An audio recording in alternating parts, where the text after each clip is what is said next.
বিজেপির তৃণমূলের পর এবার বাংলাদেশি দ্বারা অপহৃত শীতলকুচির কৃষক উকিল বর্মনের বাড়ি সিপিএম নেতৃত্বরা। প্রসঙ্গত উল্লেখ্য যে গত বুধবার শীতলকুচির পণ্ডিতপাড়া গ্রামের কৃষক উকিল বর্মন সীমান্ত কাঁটাতারের ওপারে নিজের জমিতে কাজ করতে গিয়েছিলেন।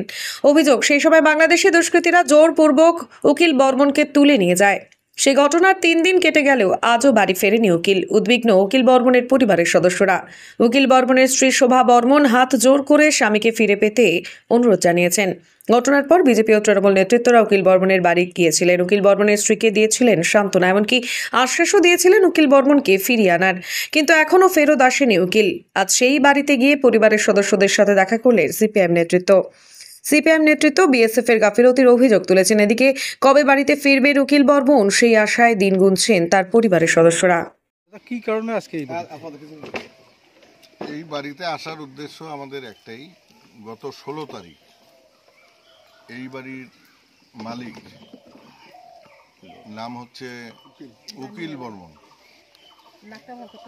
তাকে বর্ডারের ওই পাশে কাজ করবার জন্য যায় এবং বিএসএফ তাকে বলে একটা ওই ইন্ডিয়ারই বর্ডারের ওই পাশের একটা বাঁশ কাটিয়ে আনতে বলে। কাজটা করবার পর যখন ওই বাঁশটা কাটতে যায় তখন বাংলাদেশের গোটা জনা পাঁচেক লোক তাকে চ্যাংদোলা করে নিয়ে যায় এবং লোকজন দেখতে পায় যে আশপাশের বিডিআরও ছিল, উদ্দেশ্য প্রণোদিতভাবেই নিয়ে যায়। সেই লোকটাকে আজ অবধি আমাদের বিএসএফ এর পক্ষ থেকেও জানি না আমরা কতদূর যোগাযোগ করা হচ্ছে, লোকটাকে ছাড়া হচ্ছে না এবং আমরা যতদূর শুনতে পাচ্ছি লোকটা আর এইখানে নাই, ইতিমধ্যে থানা হয়ে কোর্টে চালান হয়েছে। এইভাবে ভারতীয় লোক কৃষিকাজ করতে গিয়ে অপহরণ হচ্ছে, বিষয়টা কিভাবে দেখছেন বা আপনাদের তরফ থেকে কি ব্যবস্থা গ্রহণ? বিষয়টা প্রথমত যেটা আমাদের মনে হচ্ছে যে এটা তো বাইনারি, আমরা বারবার একটা কথা বলি যে উভয় দেশ থেকে একটা আন্তর্জাতিক স্তরে একটা উন্মাদনা তৈরি হচ্ছে জাতপাত ইত্যাদির বিষয় নিয়ে। সেইটাই হচ্ছে দুই রাষ্ট্রের মধ্যে একটা যুদ্ধ একটা দামামা ভাব, যেটা করে আগামী দিনে শ্রমজীবী মানুষের যে ঐক্য, সেই ঐক্যটাকে ফাটল ধরানো। ওই দিককারও গরিব মানুষ কিন্তু এটার প্রতিবাদ করেছে যে লোকটা নিরীহ লোকটা কোনো রকম অন্যায় কাজের সঙ্গে যুক্ত নয়, লোকটাকে ছেড়ে দেওয়া হোক। ওই দিককার সাধারণ লোক যখন প্রতিবাদ করে ওই দিককার লোকজনের সঙ্গে তাদের মারপিট হয় এবং এমনও ঘটনা লোক দেখেছে যে ওই দিককার একটা শ্রমজীবী মানুষ তারও মাথা ফাটছে, হাত ভাঙছে।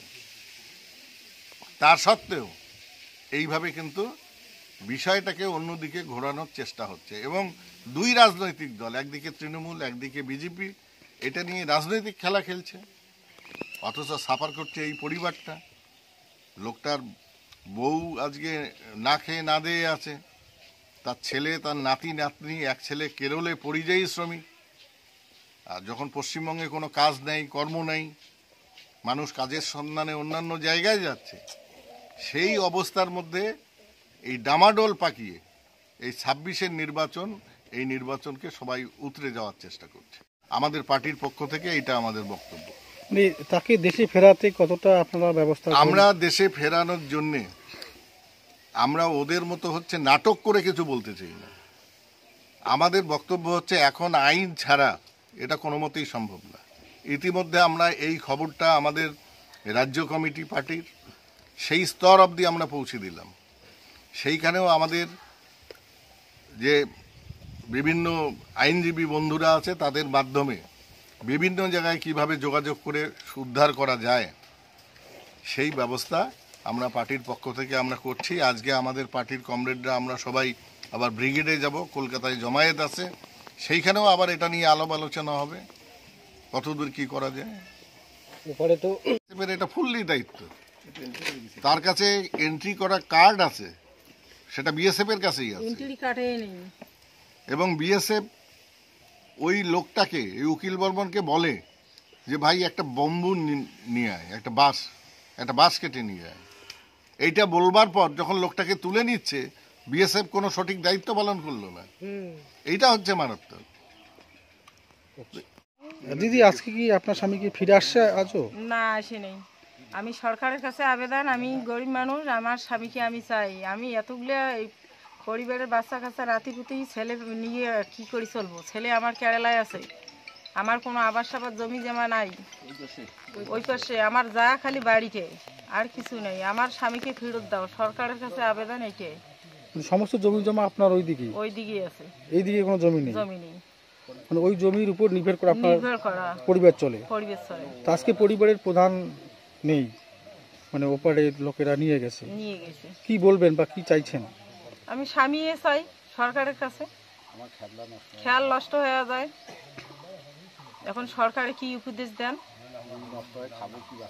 যদি নষ্ট হয় আমি খাবো কি? বাচ্চা কাচ্চা নিয়ে, নাতিপুতি নিয়ে, আমার ছেলেও তো কেরালা চলে গেছে। মানে আপনি আপনার স্বামীকে অতি সত্ত্বে ফিরে চাইছেন? আমি সত্যি স্বামীকে ফিরেছি।